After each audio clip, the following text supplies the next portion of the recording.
شروع اللہ کے نام سے جو بڑا مہربان نہایت رحم کرنے والا ہے۔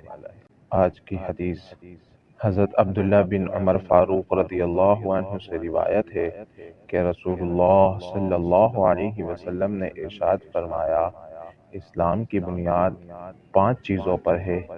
نمبر 1، اس بات کا دل سے اقرار کرنا اور گواہی دینا کہ اللہ کے سوا کوئی معبود نہیں اور محمد صلی اللہ علیہ وسلم اللہ کے بندے اور رسول ہیں۔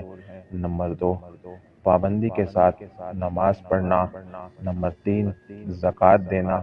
نمبر 4، حج کرنا۔ نمبر 5، رمضان کے روزے رکھنا۔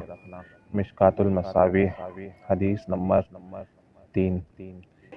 اسی طرح کی اور احادیث اور دعا وغیرہ سننے کے لیے ہمارے چینل کو سبسکرائب کیجیے۔ السلام علیکم ورحمۃ اللہ وبرکاتہ۔